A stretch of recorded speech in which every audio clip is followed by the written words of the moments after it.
Pag-uusapan lang natin ang breaking news. Finally guys, ito na ang usap-usapan. Catherine Bernardo at Daniel Padilla, napaka-sweet ang moment abang nagkausap sa phone. Ayon kasi guys sa balita, noong sinasabi sa atin ito ni Christy Permin na nagkaroon na ng komunikasyon sina Daniel Padilla at Catherine Bernardo dahil sa tulong ng isang kaibigan na malapit umano sa Katniel. Siya pala guys ang tumulong sa Katniel para magkaayos sila. Siya rin guys ang tumulong kay Daniel Padilla noong Christmas special. Siya din guys ang nagpalinaw kay Daniel Padilla na hindi makakarating si Mami Min Bernardo noon. Kaya sinamantala ni Daniel Padilla ang pagkakataon habang wala si Mami Min Bernardo. At nakuha naman guys ni Daniel Padilla ang tiwala ni Catherine Bernardo. Hindi nga naman kasi guys tulad ng dati. Kasi matigas pa ang puso ni Catherine Bernardo. Kahit anong gawin ni Daniel Padilla, kahit anong suyo ang gawin ni Daniel Padilla, lang ang nangyayaring resulta. Pero ngayon guys, nakuha na ni Daniel Padilla ang tiwala. Talagang good news guys ang resultang nangyari. Lalong-lalo na guys ang mga nangyayari ngayon.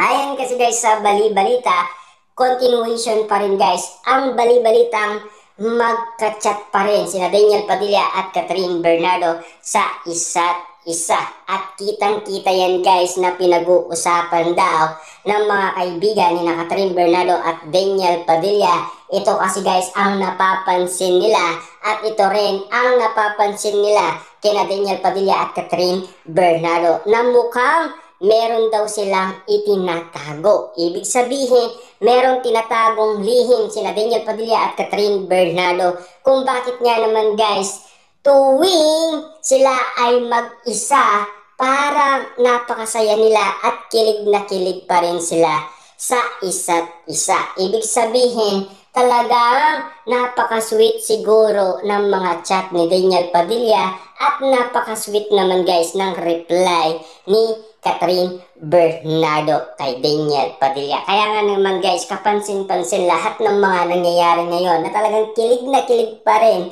si Catherine Bernardo at Daniel Padilla sa isa't isa.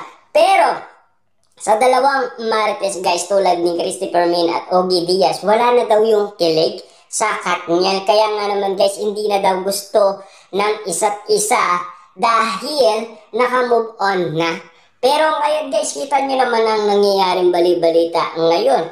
Ang daming mga taong nagsasalita na kinikilig pa rin sina Catherine Bernardo at Daniel Padilla sa isa't isa. Lalong-lalo na kasi guys, kung naaalala pa rin nila ang mga panahon noong sila ay naging masaya. Siyempre guys, hindi pwedeng hindi nila maalala. Almost 11 years silang magkasama at lalong-lalo na ngayon.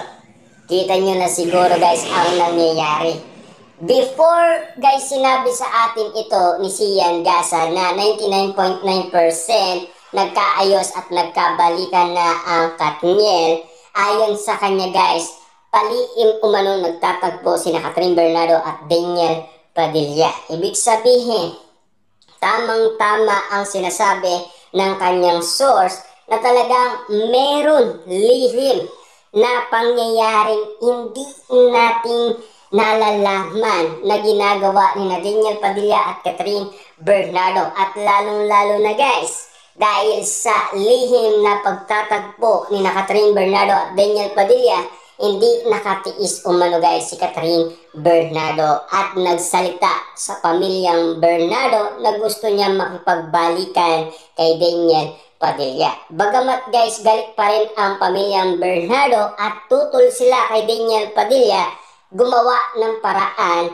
si Catherine Bernardo para siya ang magdesisyon para sa kanyang sarili. Kahit hindi na siya magpaalam, kayang-kaya niya na guys magdesisyon para sa kanyang sarili. Dahil naging independent na si Catherine Bernardo. At gumaya din itong si Daniel Padilla. Naging independent na rin siya at tumitira ngayon sila sa kanilang condominium. Siyempre guys, iba ang condominium ni Daniel Padilla, iba din ang condominium ni Catherine Bernardo. Pero ayon umano guys sa bali-balita, magkalapit lang daw sila. Bagamat nauna si Daniel Padilla nagkaroon ng apartment sa BGC na isang condominium.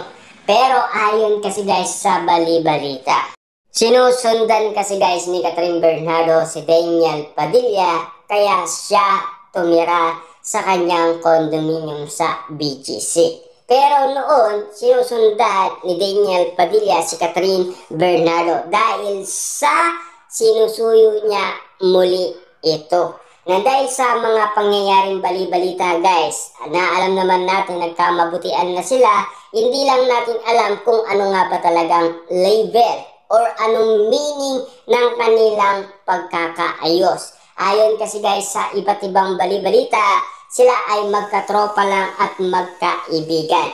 Yan kasi ang mga sinasabi nilang detalye sa atin.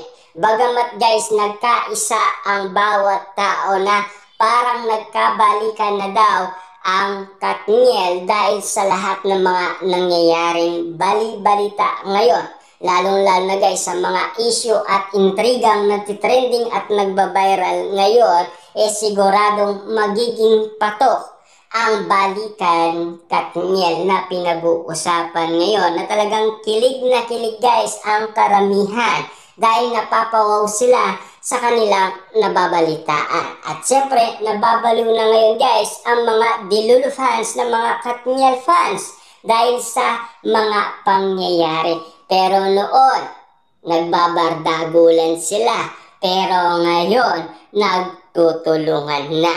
Kasi ang dating nagkaiwalay, nagkaayos na, at ngayon, in love na ulit sila sa isa't isa abang sila ay pinag-uusapan. Na alam naman natin ngayon guys, no, si Carla Estrada ay nababaliw na rin sa mga bali-balita umano sa social media. Dahil noon, siya daw ang naging susi. Pero ngayon, pinag-uusapan si Tita Che daw ang talagang naging susi para ang sitwasyon ng Katniel guys ay bumalik sila sa isa't isa.